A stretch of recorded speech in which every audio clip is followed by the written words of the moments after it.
Hello, everyone. My name is Aadil Rizvi, and I'm here with my teammate Kevin Ortega. We work on two separate CubeSat missions, Lunar Flashlight and Near-Earth Asteroid Scout, short form NEA Scout. And we're going to be talking about the F-Prime flight software framework and our application of that framework for the two separate CubeSat missions. Now, we were planned to present this presentation yesterday, so that's why it's 12:09, but we got swapped to today. So first of all, I want to talk about what is F-Prime. F-Prime, it's an open source software framework that facilitates development of embedded applications, in particular flight software applications. Now, F-Prime provides an architectural method to decompose your software system into components, and these components have ports which are type specific, and you're able to connect the ports into a topology. So that's at the core of F-Prime. And in addition to that, it's a C++ framework which provides for you, several features such as threading, OS abstraction layers, and message passing. And it comes with a suite of auto-coding tools that allow you to translate your code from a formal specification into base classes, which is basically, some boilerplate code that you're able to go off and do your hand-coded development from. And there's also tools to auto-code your topology as well.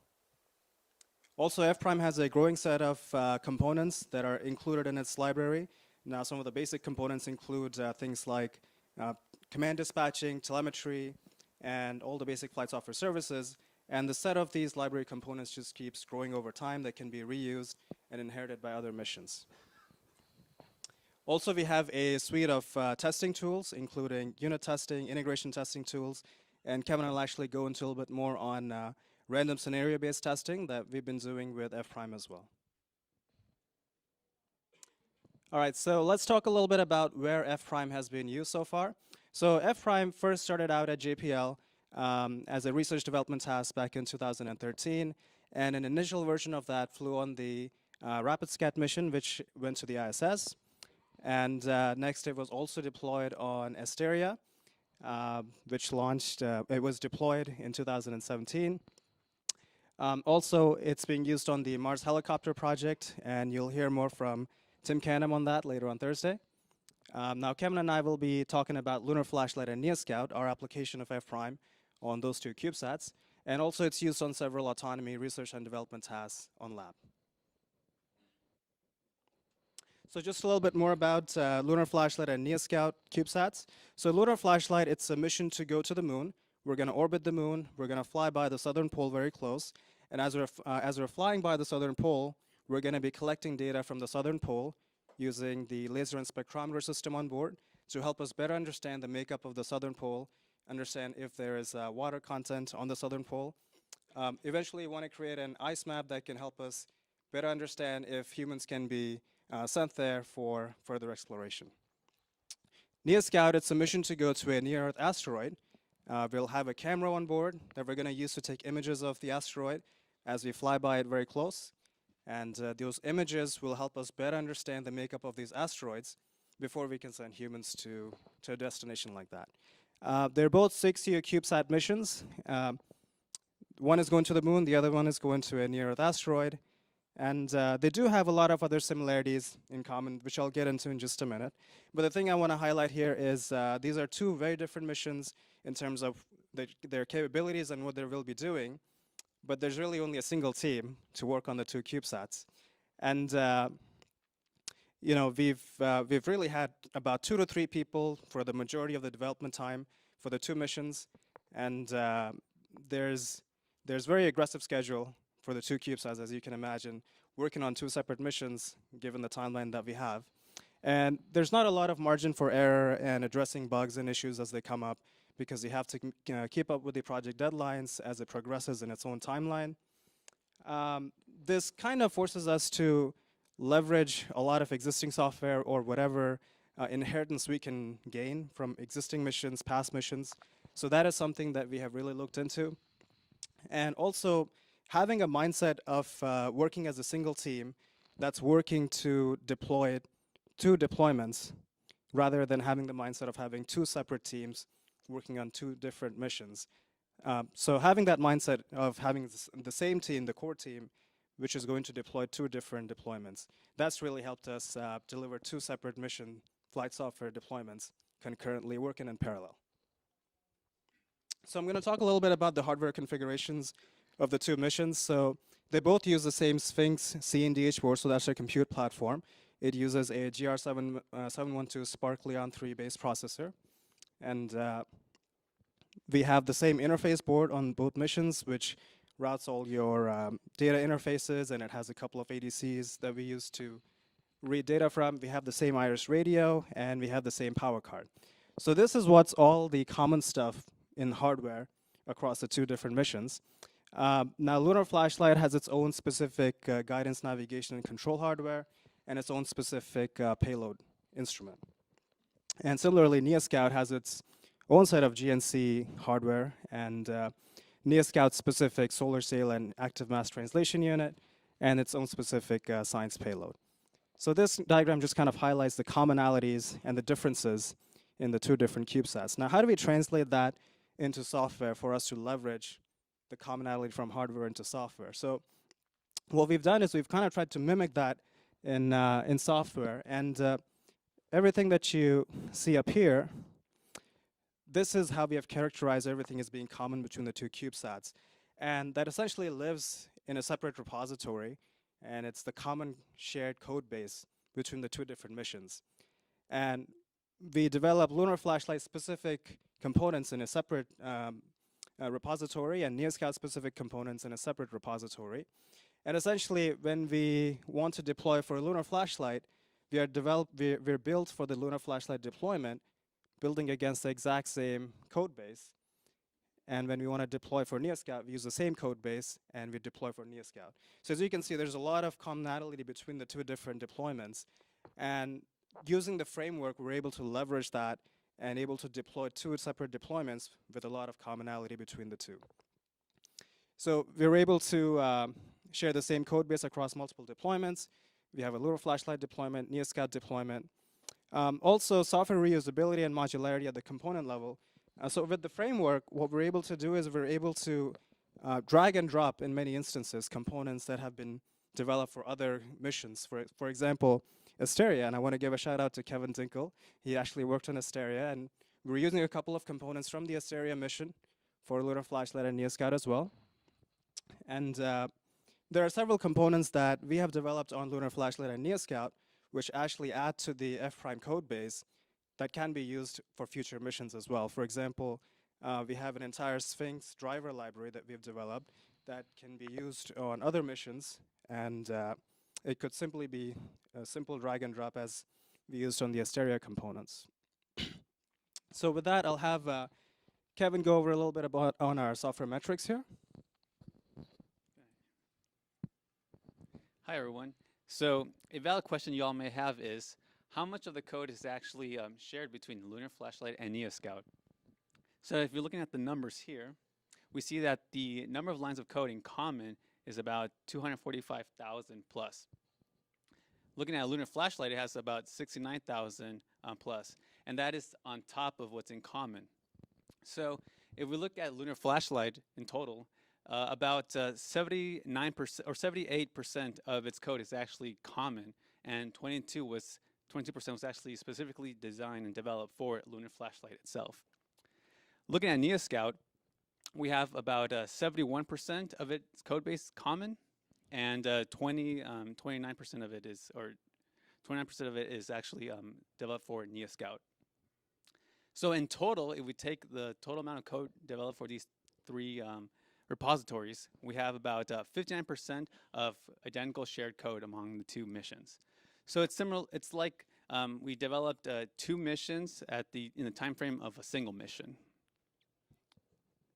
And mind you that the common code is in a single repository that is referenced by Lunar Flashlight and NEA Scout. So if there is a bug that was found in Lunar Flashlight and fixed, that bug fix would then propagate into the NEA Scout mission. So F Prime has tools for rapid development. In the first stage of development, we do a modeling. So we use the system modeling language that's extended for F Prime. This enables formal modelization of the F prime components, the ports, and the component topologies. So we use a magic draw and an in-house plugin to architecturally verify the F prime software modules and to auto-generate the F prime XML specifications. The second stage is translating this XML into actual flight code. So there's an autocoder that F prime provides, and this autocode would translate the XML to the C++ F prime base classes. It'll generate the commands and telemetry dictionaries that are products to the native F prime GDS, or it can be provided to a GDS of your choice. For Lunar Flashlight NEA Scout, we actually use AMPCS. And the autocoder also provides GDS for the initial tests, where we ran for the first time on the Sphinx platform. We were able to send commands and receive telemetry with the F prime GDS. So a little bit more about the unit testing. So F prime uses the Google test framework, and the autocoder generates this tester component that automatically connects itself with the component that you're testing, which in this case for this example, we'll call it flight software info. Then on top of that, you have this unit test that the user implements the unit test logic in this component. So in this part, the unit test can send a command to the component and verify command responses or telemetry or component state changes as expected. Next we have the rules-based testing. So here we have these rules that we define, and we'll define it for an example component called File Uplink Manager. So say you want to define these two rules. One rule is you have file uplink, you have uplink successful verify, and the second rule is uplink failure verify. And each rule will have a precondition. These precondition is essentially a Boolean function that indicates whether a rule can be applied or not. So for the uplink successful verify, a precondition could be that the file doesn't already exist at the destination. And for the failure case, the precondition could be that the file already exists at the destination. And then you have your action. This is implemented by the user, and here you would just command the system and verify command responses and telemetry, similar to the unit test that you wrote here.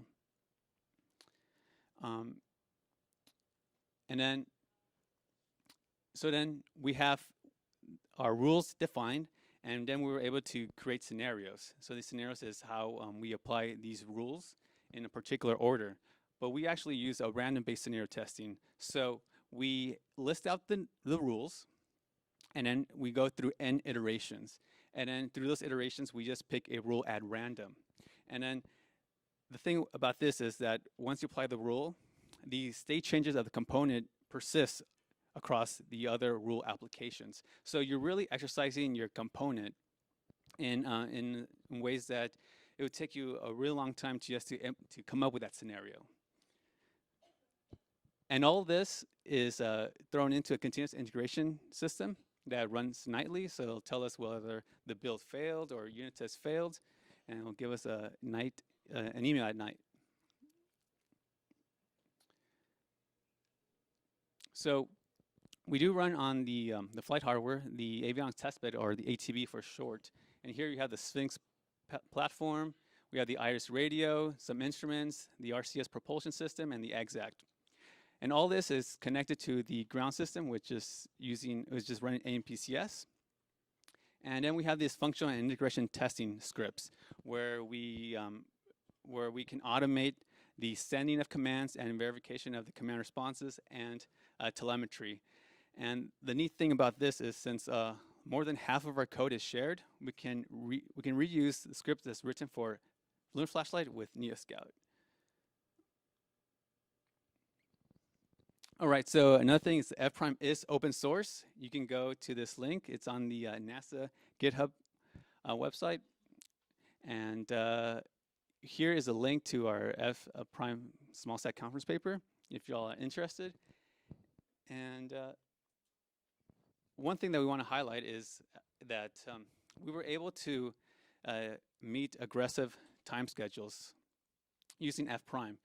We were able to inherited components from previous projects. We were able to share a lot of the components between the missions, and we were able to. The only thing I would add on to that is the last bullet there, the collaborative flight software development across multiple mission deployments, that being crucial behind us delivering for 2 separate missions in the timeline of a single mission. It's this mindset and this approach towards developing our software, particularly using F prime, which enabled it, is we're treating Lunar Flashlight and NEA Scout as 2 separate deployments of a common shared code base, rather than developing 2 separate code bases. So with that, we're ready for some questions. That's good. Hi, this is Justin from the Aerospace Corporation. I had a chance to meet with Jeff Levinson just briefly about this. Excuse me.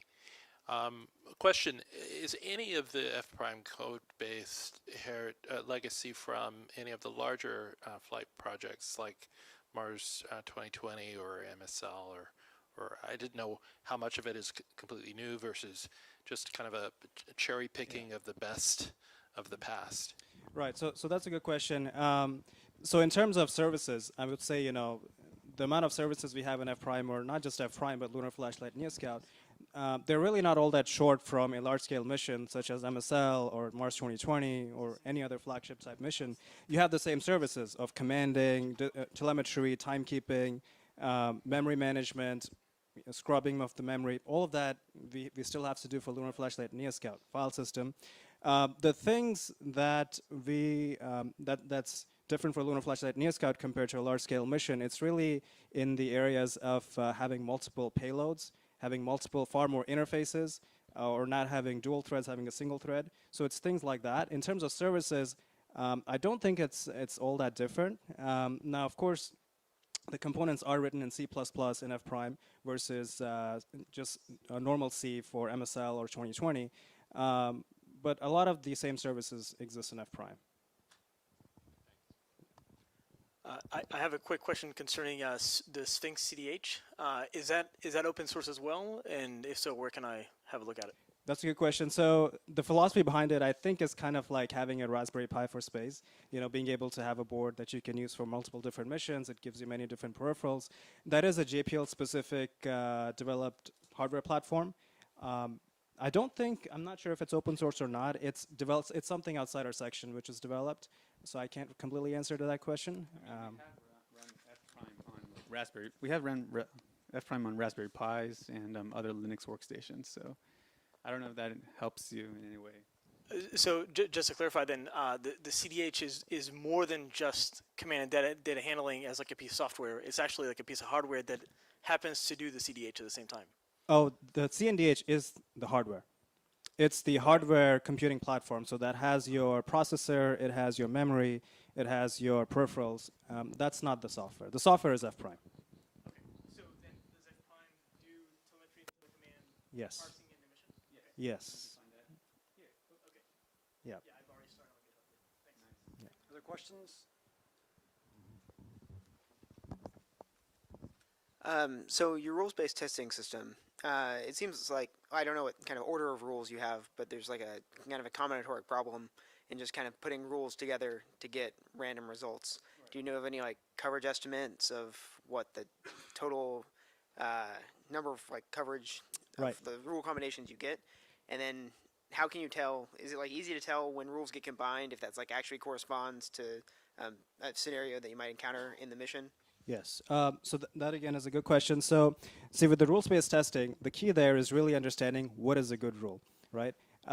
And which rule is really going to test the code the way you intend it to be tested or for it to be used. I think in practice, rules-based testing really helps you with not just code coverage, but really branch coverage. It's able to, you're able to test out all the different branches and paths in your code by just defining different types of rules, preconditions, and actions that you want to test. And of course, with that, you definitely get a lot more code coverage that you would with just your normal hand-coded unit testing. And F Prime does have this this tool that allows to it'll tell you the code coverage percentage-wise of your code. So Right, so you can always run your analysis on what's the code coverage you're getting after you've ran your particular set of rules. Anyone else? Okay, so we were going to have a Rust Splinter session. Is that